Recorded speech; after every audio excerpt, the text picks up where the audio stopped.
De los que has tenido la oportunidad de conocer, ¿nos podrías contar, no sé, alguna anécdota? Veíamos que hablabas, por ejemplo, yo qué sé, de música con Skinner en vez de solo psicología. No sé, algo que nos quieras contar de alguna anécdota con alguna. A Maurer lo invitamos a Jalapa en el año 66. Imagínate. Era presidente de la Sociedad Psicológica Americana, además Maurer en aquella época. Era el principal teórico del aprendizaje. El libro de Maurer es muy interesante, de teoría del aprendizaje y conducta, porque es un ejemplo de práctica teórica en donde desde el interior de un sistema, que es el sistema juliano, tú lo analizas, lo vas descomponiendo y llegas a una conclusión totalmente contraria. Es decir, es una muestra de cómo para superar a Hull hay que ser juliano, crítico. Y acabas haciendo un sistema que es totalmente distinto al de Hull. Hull para mí es una de las figuras más importantes en la historia de la psicología, al margen de la consistencia de su teoría. Es un hombre que hizo lo que nadie ha hecho, es decir, tratar de construir un sistema general de manera muy rigurosa, con un grupo extremadamente brillante de colaboradores: Maurer, Neil Miller, Logan, Kenneth Spence, Judson Brown. Cuando ve uno dice, hijos, eso sí que era un equipo pesado, ¿no? Y todos y tan buenos son que todos acabaron criticando el sistema juliano. Y eso es lo que yo llamo buena ciencia y tradición científica, y es lo que en nuestros países latinos no tenemos. Somos países que nunca hicieron ciencia. La ciencia llegó como un objeto de consumo en la etapa de la modernización. Entró por arriba, no por abajo. Entonces no tenemos buena ciencia porque no tenemos tradiciones. No formamos grupos. Hay individuos, y los individuos enseguida en esta época todo el mundo quiere ser el principal y formar su propio grupo y todo eso. Pero bueno,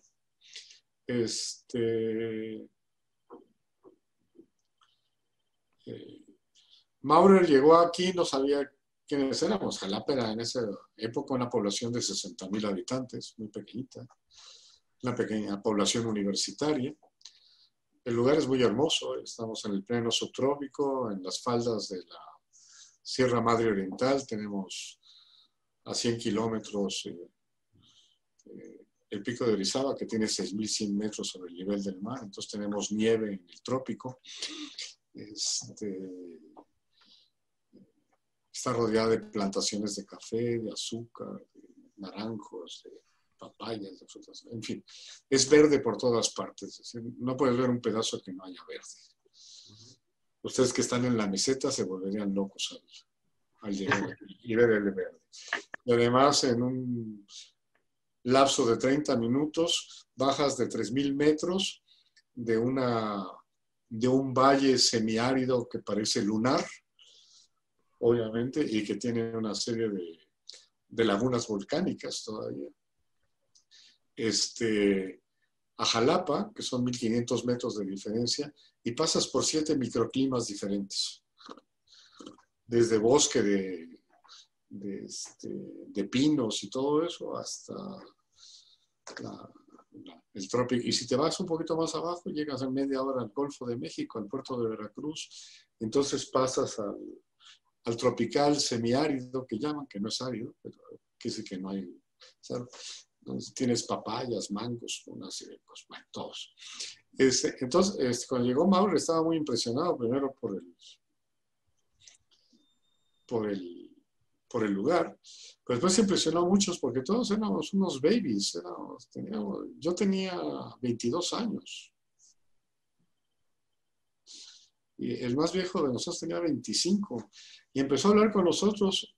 Y a pesar de nunca haber salido fuera a estudiar y ser autodidactas, teníamos un nivel de información increíble. Entonces estaba feliz con nosotros. Tan es así que llegó de regreso a la Universidad de Illinois y lo primero que hizo fue irse directamente a ver a Bijou, el que era amigo. Dijo, acabo de venir de Jalapa, en México. Hay un grupo increíble, tienen un nivel de información mejor que el de nuestros colegas aquí. Están interesados en condicionamiento operante, debería ser. Entonces, Billu nos escribió y se ofreció a venir.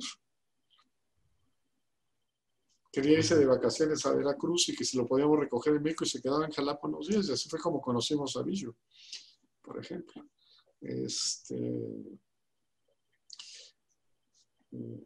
Y ya cuando vino aquí, Maurer se dedicaba a terapia, a la terapia de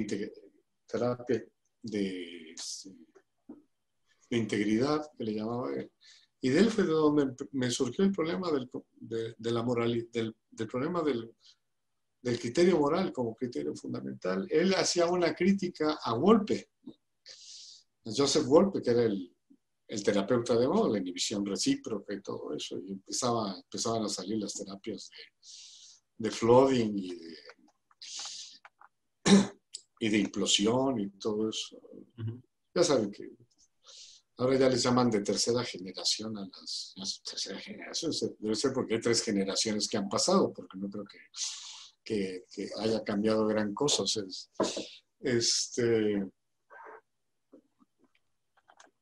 y lo que él decía, que Wolpe era un freudiano. ¿Cómo que Wolpe era un freudiano? ¿Cómo que un conductista era un freudiano? ¿Sí? Porque Wolpe cree que la ansiedad es el problema y hay que eliminarla.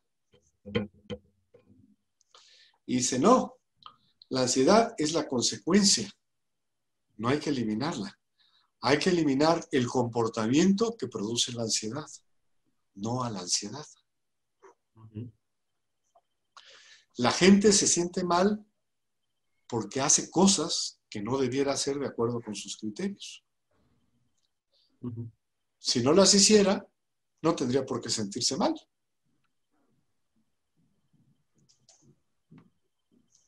Así de sencillo. Además, nuestros sentimientos y emociones a los que tanto les preocupan a los terapeutas conductuales y todo eso, son puramente de tradición judeocristiana. Vergüenza, culpa, ansiedad.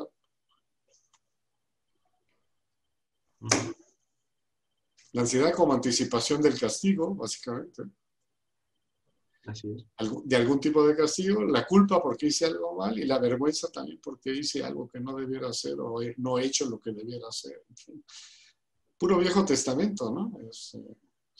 Pero en otras culturas eso no existe, ¿no? Cuando llegaron aquí los castellanos a México, la palabra culpa, vergüenza, ansiedad, no tiene ningún sentido. Destacabas a Hull como una de las figuras más relevantes de la historia de la psicología. Sí. ¿Y te aventurarías a decirnos quién es la figura que consideras más importante? ¿O no hay solo una figura, 3 figuras o no te aventurarías a ello? Es que hay figuras que son importantes en distintos sentidos. Por ejemplo, Piaget. Piaget es una figura muy importante, pero no es un psicólogo. Piaget lo que estudiaba era epistemología y tomó al niño como modelo. Entonces él no hacía psicología, él hacía epistemología y trataba de encontrar operaciones, cómo se llegan a las operaciones lógicas. Es decir, justamente, cómo se genera, cuál es la génesis de la lógica. Es lo que estudiaba. Y usaba a los niños. Pero en Piaget el problema es que no hay conducta. No.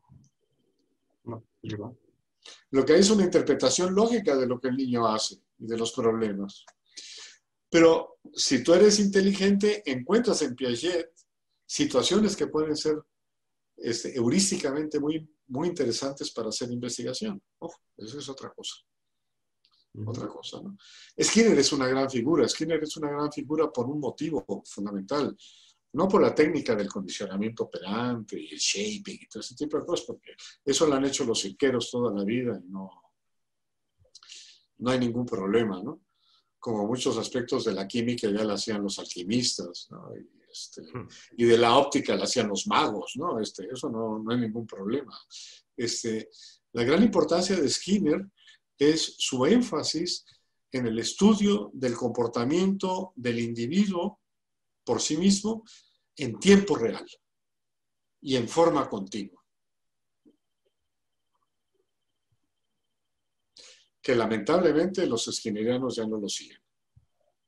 Es decir, seguir en tiempo real el proceso del comportamiento, cómo va cambiando. Es donde puedes ver el desligamiento, ojo. No, a él no se le ocurrió porque él andaba en otras cosas, pero ahí es donde lo ves. Ahí ves el desligamiento funcional. Claro, él tenía una teoría y una metodología basada en la teoría del condicionamiento. Y la teoría del condicionamiento es una teoría de tipo atomista, molecular, de discontinuidades. El concepto de reflejo implica discontinuidades. Y claro,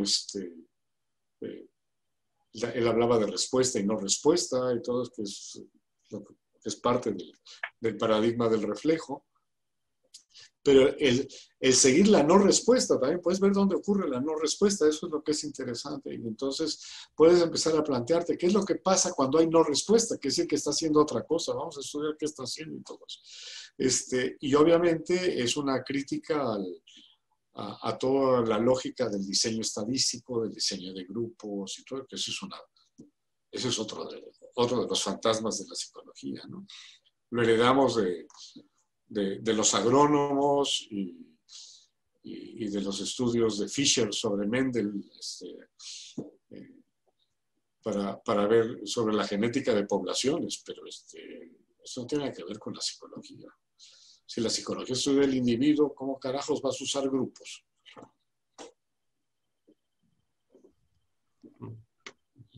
Y ese es el problema de los psicólogos, que te pueden decir los psicólogos, sí, hay que estudiar el comportamiento individual. Y entonces te presentan un diseño factorial de grupos. Y la F, la T, la no sé qué, es España, hostia. Es estar hablando de organismos inorgánicos, ¿no? Los psicólogos son especiales en eso y la ciencia social también lo usa, pero bueno, la ciencia social, si lo que quieres es estudiar diferencias de grupos, estúdiala, pero eso tampoco te habla de procesos, eso no te permite analizar procesos, ¿no? Y respecto a Skinner, que le acabas de mencionar y demás, te hemos escuchado decir en alguna ocasión que cuando estabas con él casi preferías hablar de otros temas que no fueran concernientes a la psicología o a estas teorías. Me reuní con él 2 veces y nunca hablamos directamente de psicología, hablamos de música, de arte, de arquitectura, de cosas. ¿Pero por qué motivo? Era un hombre muy culto, Skinner. Al contrario de lo que mucha gente piensa, era muy culto Skinner. Entonces, es que la actitud de Skinner es que él ya sabía lo que eran las cosas. Yo le hice una entrevista que publiqué en la revista mexicana de análisis de la conducta. Se la hice antes de morir, 4 o 5 meses antes, y él ya no... yo iba a ir a verlo, me dijo que prefería que no, que le mandara las preguntas y él me las contestaba. Y luego la transcribí. De hecho, la transcripción, la grabación original, hace 2 años o 3 se la di a su hija que estuvo aquí en Jalapa. Y estaba fascinada de tener la voz del papá ahí registrada, que no la tenía. Y era eso, te decía, no, él ya sabía todo, no había fisuras en el sistema. ¿Me permiten un momento? Sí, por supuesto. Gracias. ¿Por dónde íbamos? Íbamos con Skinner, que era un hombre Sí. culto, creo. El otro es Schoenfeld. Schoenfeld, para mí es un maestro, nunca tomé clases con él, pero él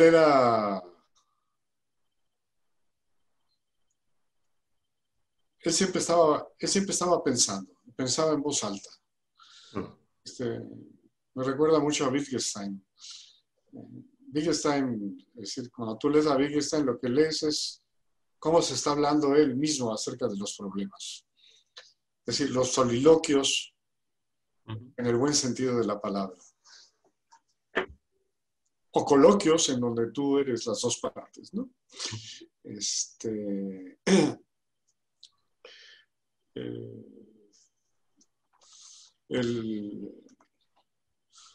A Schoenfeld sí lo traté mucho, lo invité 4 o 5 veces a México, estuve en Nueva York con él una vez, que fue cuando lo conocí por primera vez en un congreso de la APA al que fui en el año 67 rumbo a Toronto cuando me iba a estudiar. Y siempre me impresionó mucho porque él lo que hacía básicamente era tratar de argumentar de manera consistente sobre las cosas, de darle coherencia a las cosas. Nunca proponía grandes cosas, sino lo que analizaba era si las cosas eran o no coherentes. Es decir, qué sentido tienen. Entonces, en el año 68, estaba todavía en Toronto, tuve que ir a Washington a contratar a una persona que venía aquí a Jalapa para iniciar el programa de maestría. Y me fui a Nueva York y coincidió con la muerte de Luther King. Estábamos con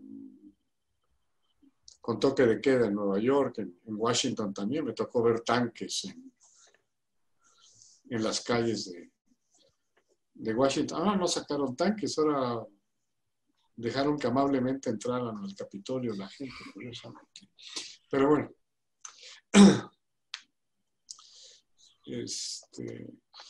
Entonces le hablé por teléfono el último día que estaba en Nueva York diciéndole que me gustaría poder conocer su laboratorio y hablar con él. Yo ya había leído algo que había empezado sobre sistema T y todo eso. O sea, y me dijo, ¿cómo no? ¿En qué hotel estás? En ¿y cuándo te vas? Me voy salgo a las 8 de la noche rumbo a Toronto. Ah, yo paso por ti y yo te llevo al aeropuerto. O sea, el tipo no me conocía. Y era un figurón, no era cualquier gente, ¿no? Eso ya te habla mucho de las personas, ¿no? Generalmente las personas que valen son muy sencillas. Mientras más complicados son, es parte de esas fortalezas que se ponen alrededor para sentirse a salvo. Entonces vino por mí y me llevó a Queens, acababa de llegar a Queens College, había salido de Columbia. Y tenía su laboratorio en lo que nosotros llamamos un tráiler, lo que ustedes llaman una roulotte. Sí. A pesar de que era el jefe del departamento de psicología, él no tenía laboratorio, le pusieron una roulotte temporalmente. Y ahí tenía su grupo de investigación, todos sus doctorantes. Ahí conocía a Brett Cole, conocía a Cumming, conocía a toda la gente, a Farmer, a todos estaban ahí. Me dijo, ven Emilio, participa en nuestro seminario, ¿no? Entonces, les pidió a todos que hablaran de cómo iban sus proyectos. Todos fueron hablando y todos diciendo, esto es una maravilla porque todo encaja, se ven las cosas de otra manera. Claro, era ver todos los programas de reforzamiento desde otra perspectiva, ¿no? Desde una perspectiva paramétrica y no operacional. Y cuando acabaron todos, les digo, bueno, ¿quién ha leído las 5 tesis sobre la dialéctica de Mao Zedong?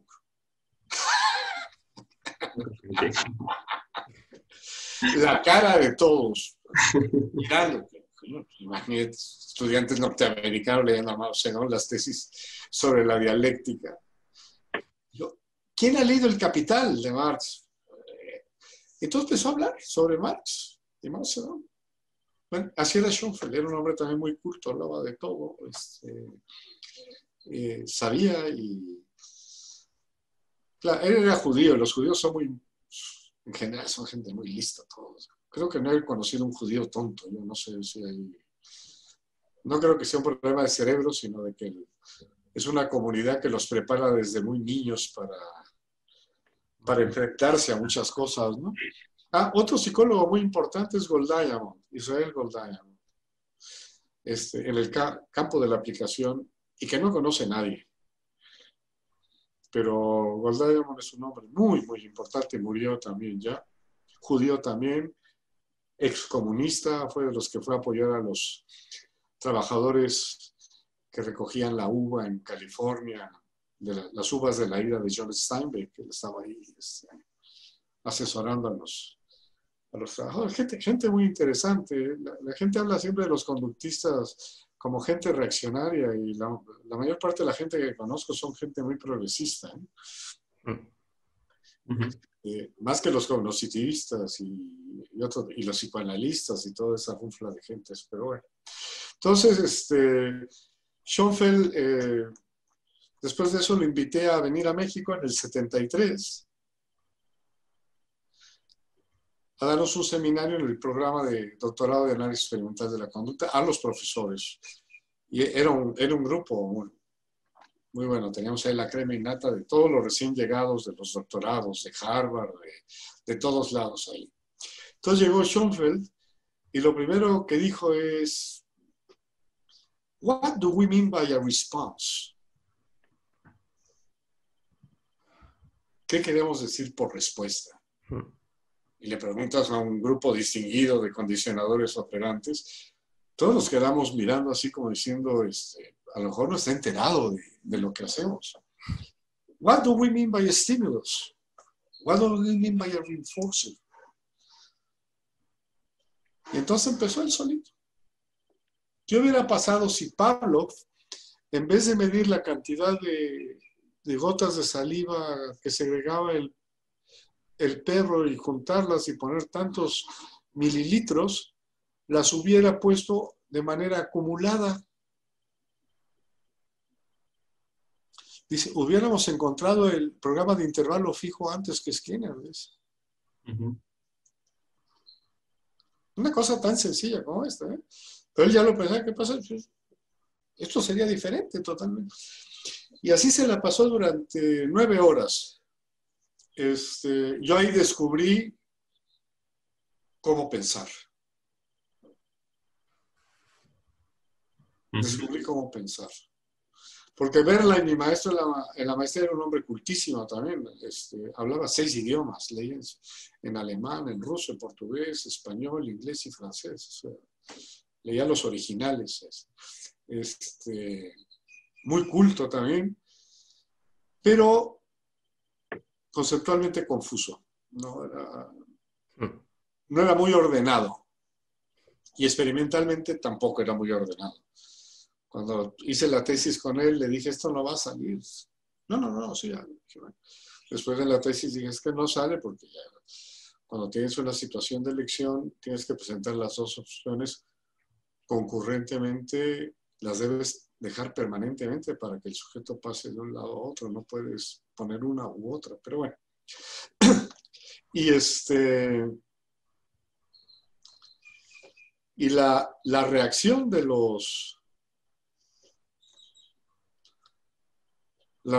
todos mis compañeros fue, ese nos vino a tomar el pelo, tiene humor negro, no sé, todos se sintieron ofendidos.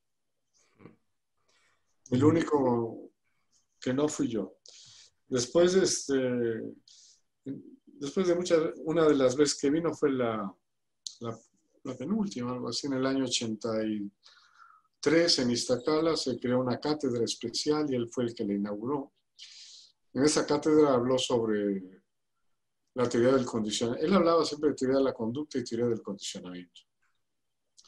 Y en esa hizo un análisis de cómo surge históricamente la teoría del condicionamiento como teoría de la conducta y dijo, ya se acabó, ya no es útil, ya no nos sirve para nada.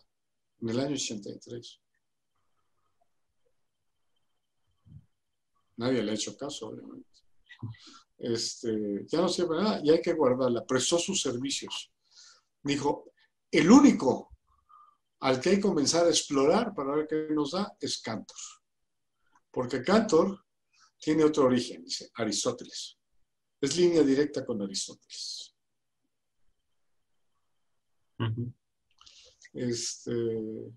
Y me influyó mucho cuando hablaba con él, los comentarios, etc. Un gran tipo.